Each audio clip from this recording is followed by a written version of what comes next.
Halo, ini aku udah cukup lama libur dari bikin konten. Mungkin kalau boleh mau update sedikit buat yang nggak tahu atau mungkin ada penasaran gitu ya. Nggak juga nggak apa-apa sih. Jadi aku udah hampir 2 minggu ke belakang ini nggak bisa bikin konten gitu ya karena aku abis dioperasi gitu. Apa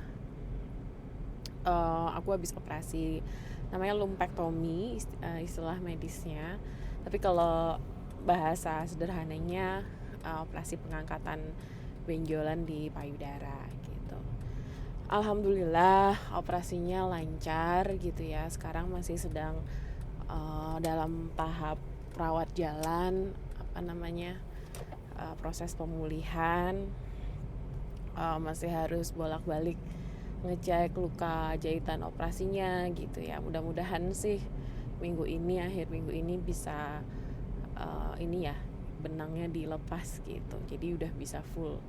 Soalnya karena ini karena masih ada luka operasinya gitu ya, jahitan operasinya, dan jadi nggak bisa mandi biasa gitu loh, mandinya harus di waslap gitu. Keramasnya juga nggak bisa keramas sendiri gitu, keramasnya udah di salon, jadi agak kurang nyaman aja gitu rasanya. Tapi ya bismillah, mudah-mudahan minggu ini bisa cepet lepas jahitannya.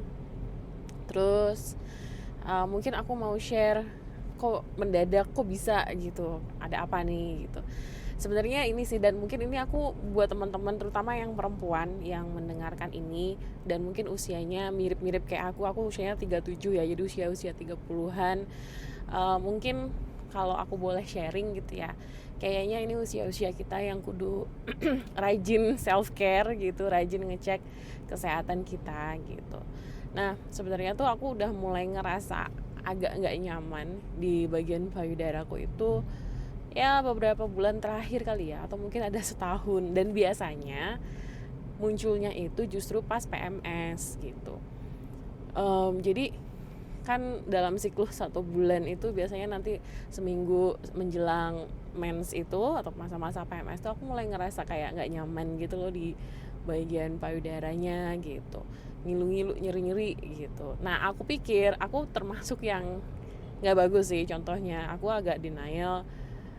Aku pikir kayak paling cuman karena PMS doang gitu, padahal harusnya ini yang aku tahu ya, maksudnya dari yang aku baca juga, kalau usia-usia kayak kita nih 30-an nih gitu, terutama apalagi yang udah punya anak gitu ya, jadi udah menyusui dan lain-lain, ya cukup rentan gitu.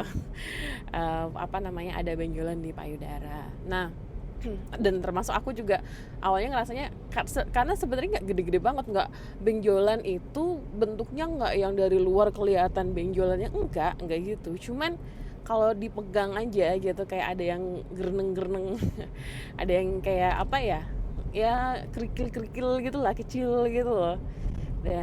Nah aku rasanya awalnya gitu, jadi pas PMS ngerasa nyeri-nyeri, tapi setelah mens hilang gitu. Jadi aku denial, harusnya sih mungkin kalau udah kayak gitu mulai harusnya sih udah mulai observasi gitu ya, atau mulai agak-agak curiga ada apa nih gitu kan.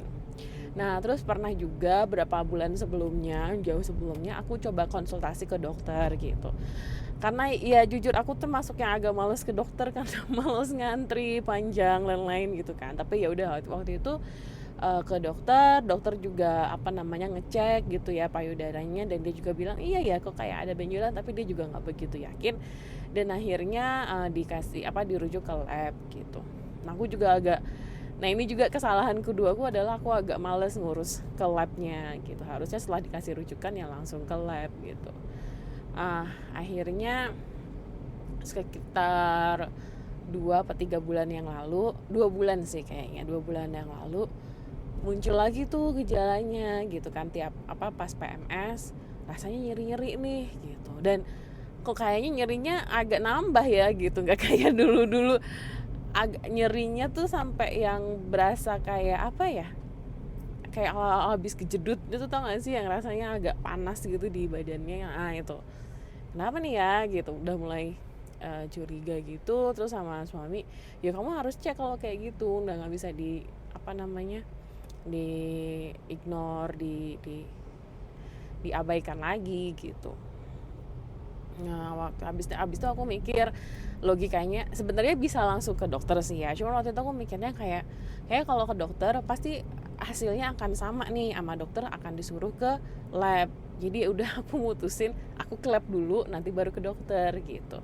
Jadi aku ke lab mandiri di Jogja sini gitu ya, terus minta USG payudara. Kalau buat yang belum pernah atau mungkin mau cari tahu gitu ya, kisarannya kalau di Jogja tuh sekitar 500.000 untuk USG gitu. Ya agak lumayan sih ya biayanya, cuman ya mau nggak mau kan kita harus periksa juga gitu loh untuk kesehatan kita juga.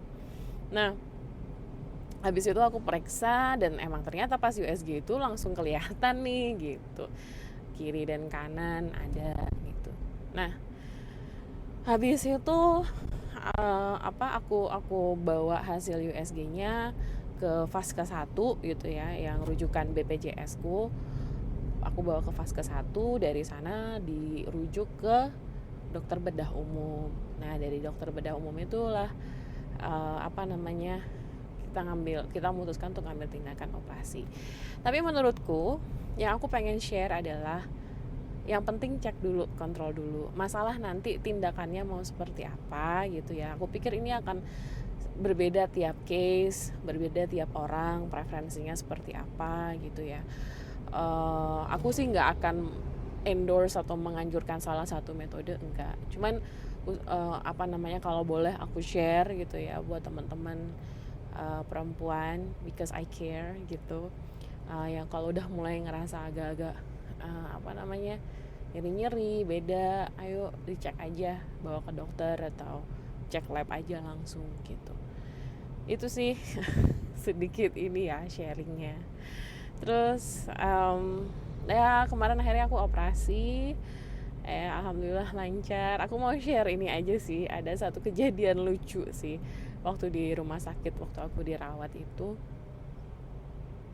Oh ya, ngomong-ngomong tadi, kalau misalnya ada yang kebingungan gitu ya, aduh nanti kalau misalnya ke dokter biayanya mahal apa segala macam, ini di cover BPJS kok gitu. Aku kemarin aku juga kemarin pakai BPJS, jadi nggak usah khawatir. Paling yang bayar mandiri itu cek labnya, karena nggak pakai rujukan dokter aku kan waktu itu. Yang tadi aku udah kasih tahu biayanya berapa gitu kan. Tapi kalau misalnya nanti pas konsultasi sama dokter bedahnya, ataupun misalnya konsultasi berikutnya kalau pakai rujukan BPJS, ya insya Allah di cover gitu. Jadi jangan terlalu pusing mikirin biayanya ya gitu. Yang penting kesehatan dulu gitu. Mungkin yang kejadian lucunya karena nggak begitu nyambung ya, aku share di next video aja ya. Sekarang intinya adalah ini kesempatan aku mau share lagi-lagi berulang-ulang. Yuk kita sama-sama jaga kesehatan kita, tubuh kita sebagai perempuan gitu. Mau nggak mau memang ini kodratnya, tubuh perempuan itu istimewa, karenanya kita juga perlu memberi perhatian yang lebih istimewa buat tubuh kita. Gitu ya semuanya, salam sehat.